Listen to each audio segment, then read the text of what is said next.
Hi guys, this will be my first Tengu plant commentary video. So we decided to go to Denny's to try out the decks, and it'll be Karakuri versus Dragunities with Hopeless Dragon, or with the Red as Darkness Metal Dragon engine with the Wyvern in the deck. Yeah.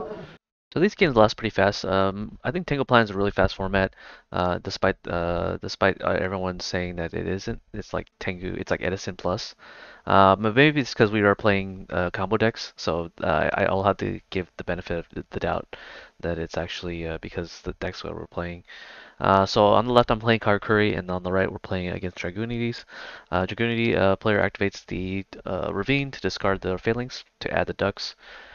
He summons the Ducks here to equip the Phalanx.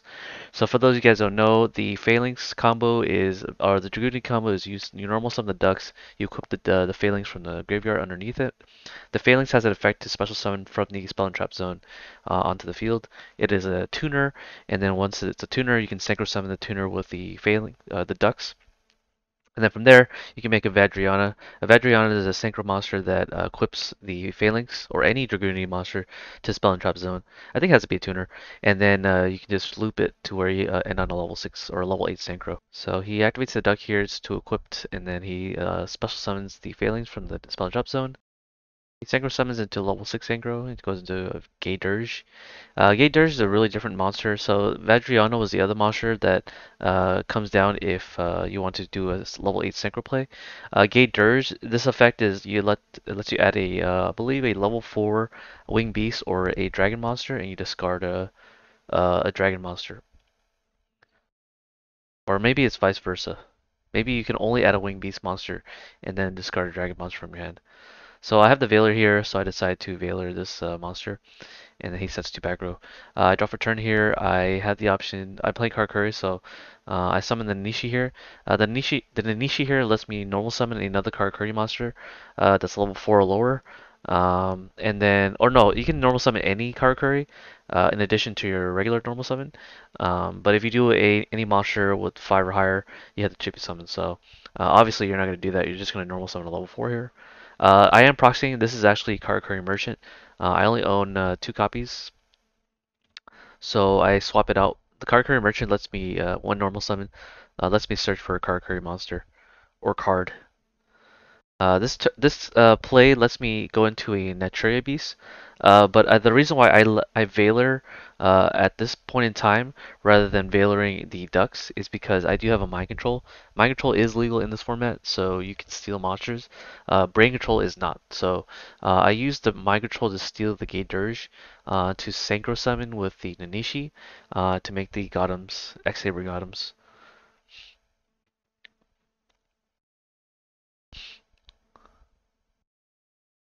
And Gotham's, as you guys all know, is a really weird requirement where I can just use him. I can use both the Nanishi as both the tuner and the Earth Monster. Okay, and then I synchro summon here for 9. I go into Gotham's. I call priority here to activate Gotham's. He activates Bottomless Trap Hole as Chainlink, or Torrential as Chainlink 2. I discard his Dark Hole and I lose my whole board. I set the Solemn Warning here, I think, and I pass. Okay, he draws return here. And then he summons a Ducks. I warning the Ducks, he Solemn Judgments it. So it puts me at 6,000, he goes to 4,000. Okay, so he can go into a level 8 Synchro here really easily. This Vatriana here is going to equip the Phalanx. The Phalanx is going to unequip itself, and then he's going to go into a level 8 Synchro. He goes into Colossal Fighter because against Karakuri, it's a really good Synchro monster. However, in this format, this Scrap Dragon, so if I'm able to make a level 8 Synchro or Scrap Dragon, I can deal with the Colossal Fighter. Upstart Goblin lets me draw another card here, and he goes up to 5,000 life points. I summon the Genix Neutron. The Genix Neutron is kind of like Stratos, but it's kind of like a lot worse because if he doesn't face up on the field at the end phase to search, he doesn't get the search. So if he gets bottomless, I don't get the search either. So it's kind of like a worse Stratos. And I found this out recently. In this game, I tell him that even if he's gone off the field, I get the search at the end phase based on the wording of Genix Neutron. But I did a little research afterwards because we're both kind of like new to this format, so we don't know what the rulings are. So I just kind of work off the wording of the card. I set the MST underneath the Genex Undyne, and so he activates the Ravine here, and then he pitches a card.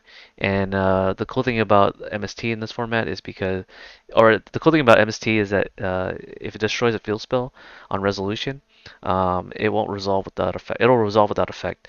So he activates the Foolish here to dump the Red Eyes Wyvern, and he did normal summon, so he has the opportunity to banish the Wyvern to special summon the Red Eyes Darkness Metal Dragon.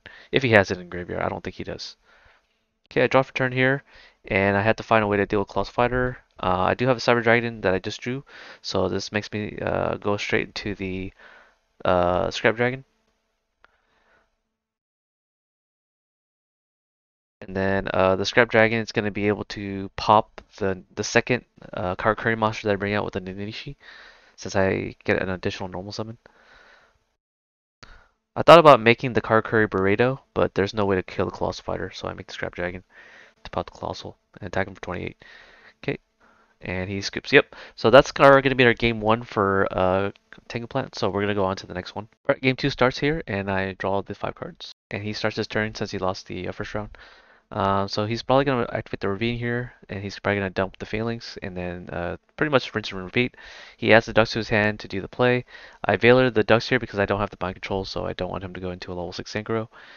He sets back row. I draw for turn. I activate Upstart Goblin here, and he gets 1,000. I draw for turn. I draw, and then now I can normal special summon the Cyber Dragon, and then normal summon the Nishi. Obviously, I can go into the level 8 synchro here.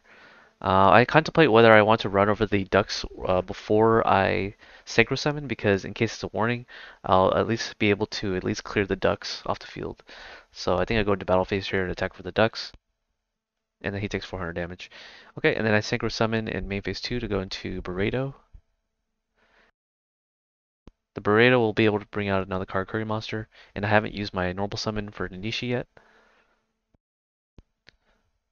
Activate the effect, he doesn't have anything to respond to the Burrito. So now I can bring out a Nanishi or a strategist. The strategist, if you special summon in defense mode or if it's summon at all, normal summon or special, I can target a Karakuri monster on the field and switch its battle position. So it can target itself and then switch it to attack position. The reason why I want to go from defense to attack is because if he's ever declared as an attack target by my opponent, he'll switch to defense position and I won't take any damage. Additionally, the Karakuri Burrito allows me to draw a card anytime a Karakuri monster switches battle position, whether manually or by an effect. So I draw a card off the strategist using the strategist effect, and I pass turn without any setting any back row. This list I copied off a list off of a format library, so I'll have the list on the upper right hand corner to show you guys what list I'm playing. It's pretty much Landois Turbo, where I use Landois backed up with a lot of spells to negate monster effects. He summons the ducks here, and he does the play straight to the Vadriana to equip the Phalanx, and the Phalanx can now come out. He has the option here to special summon the Red Eyes Darkness Metal Dragon if he banishes one of the dragons on the field, and special summon a Quakimaru Drago. Quakimaru Drago is not good in this in against the Karakuri matchup because I'm playing an Earth deck. He goes into a Colossal Fighter and he attacks over the Karakuri Burrito, and he crashes and special summons himself and then attacks over my strategist. So he gets a +2 off the attacks. I have this Genex Neutron here, and I activate Smashing Ground to deal with the Colossal Fighter. Smashing Ground was main decked in this deck, so it was really good against the Colossal Fighter, especially since Colossal Fighter is really difficult to run over with Karakuri. So it makes sense that they would main deck the Smashing Ground. I search for the dog, the guard dog, which is a level 4 tuner, Earth tuner. It's also a Karakuri monster, so the next turn, if he doesn't deal with the Genex Neutron, I can normal summon the dog and then just special summon. I can make it a Burrito. Looks like he brings out the Red Eyes Darkness Metal Dragon by banishing his Red Eyes Wyvern, and then he special summons the Vadriana from the graveyard. I draw for turn here, and now I have to figure out a way to deal with this current board. Looking pretty hopeless because he does have 2 back rows that could be Solemn Warnings and Solemn Judgments, etc.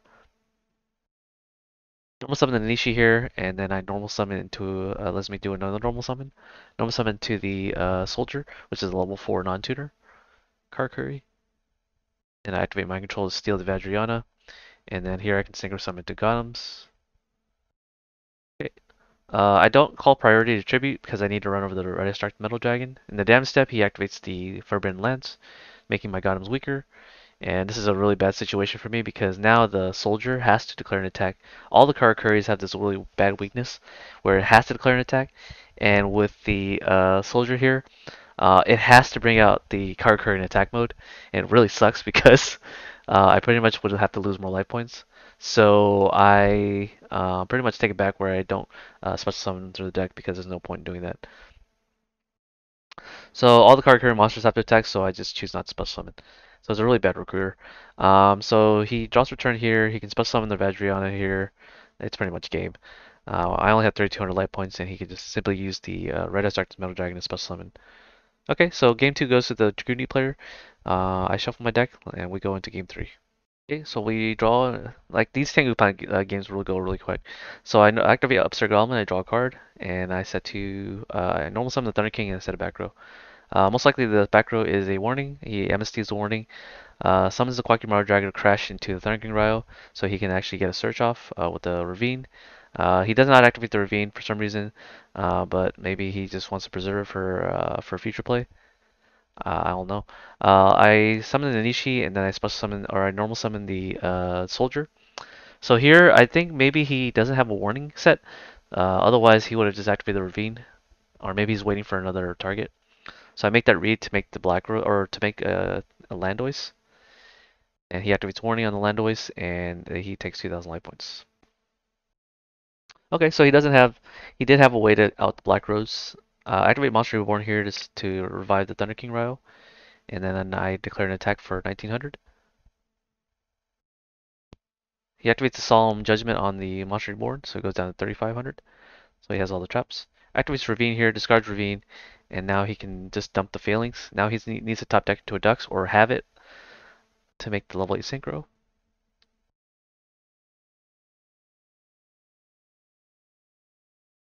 And he does have the Dux. He revives the failings and goes straight into a level 8 synchro. Most likely Colossal Fighter, since it's going to be hard to run over.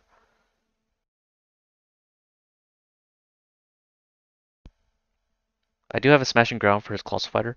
If he does make a Stardust, it's easy for me to run over Stardust with the Karakuri, so he's kind of in this dilemma. Okay, so he goes into Colossal Fighter, and it's a good pick because probability wise, it's more likely that I'll have a Synchro monster that can run over Stardust over a Smashing Ground. I looked through my extra deck and I decided I wanted to make a level 7 Synchro, most likely.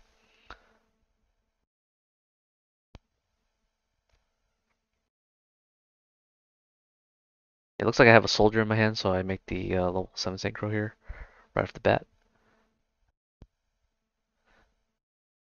And activate Black Rose. Okay, so I guess I didn't use. Oh, I see.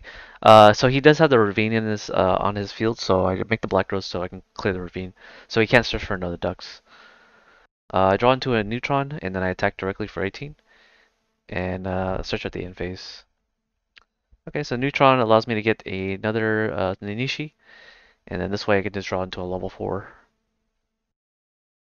Top decks into the third Dux, I believe, or the second Dux. Goes into another level 8 synchro. Maybe he goes into another level 8 synchro. Okay, he makes a Stardust to run over the Gen X Neutron. Takes 700 life points. I draw for turn. And let's see what I draw here. Activate Upstart Golem, give him another 1,000. Draw a card. Hopefully I'm able to find another level 2 tuner. I don't. I set a back row and I pass. He attacks for 2,500. I take another 25. And now I'm at 2,000. So I'm underneath a warning. So I can't do anything after that. I set another back row and I pass. I think I drew a Book of Moon. So I Book of Moon the Stardust. Oh, it was the old start. Okay. So he sets another back row. He sets another monster and he passes. I draw, hopefully to draw another level 4. And hopefully he does not have warning because I'd be screwed. I go into the Karakuri Beret, and then I bring out Kuwik. So I do make a misplay here where, well, I didn't, it wasn't a misplay, but I switched the battle position of his face down monster, but it was an Eclipse Wyvern, which has 1,800 attack. So I had to run over the Stardust. Maybe what I should have done was, oh yeah, so I Smashing Ground here, and then I attack over the Stardust, and he has the Mirror Force to end the game. So yeah, so misplay on my part. Yeah, I definitely should have just attacked with Queek, but there was really no way around the Mirror Force anyways, so there was nothing I could have done. Black Rose is in at 3, I think, in this format, so maybe I should play more Black Rose in my extra deck so I can clear the back row, so I can clear the Stardust as well as the Eclipse Wyvern. But yeah, I'm gonna run the rest of the video. The rest of the video we do play another match, so if you guys are interested in watching that without commentary, I'll have that as well. So yeah, I hope you guys enjoyed my first Tengu Plant video. I'm gonna have another Tengu Plant video on the next one. So if you guys are interested, there's another video for with Tengu Plant. I'll catch you guys on the next one. Peace.